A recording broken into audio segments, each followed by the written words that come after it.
So we're gonna do the inside of the counter. I think this might be the original counter that came in, that was made inside the mobile home, but I am unsure.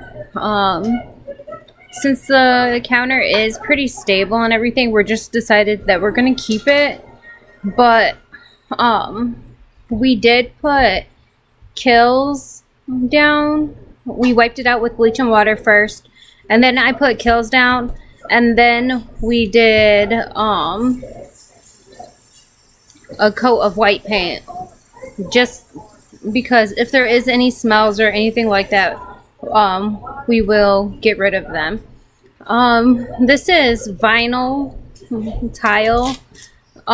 These were 89 cents each, and we bought a box of 45. We probably won't need 45, but it's okay to have this in case we want to do any other projects with it.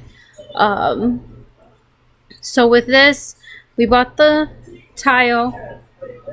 We have this. So we bought the tile, and then we have this vinyl adhesive, and I have just my paint scraper so that I can spread the adhesive. I do have my tape measure because when I do the back, it's not quite 24, so I'm going to end up cutting a piece off of the back, as you see, the part that overlaps. And then to cut it, I have my box cutter.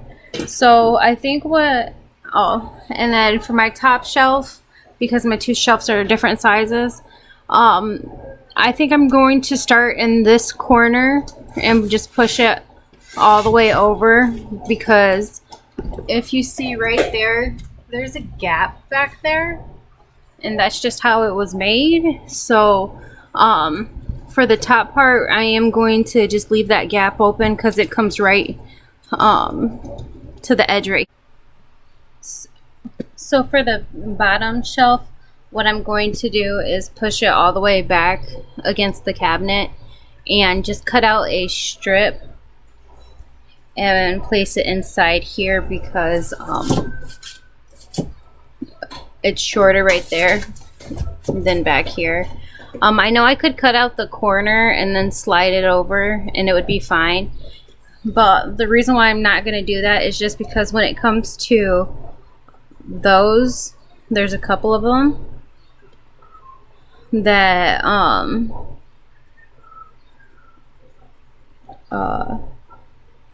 I don't want to have to cut them out from like the middle, or not the middle, the edge or something, because it'll come in like this. And so just to make it easier, I will go like this and then just fill in the strips.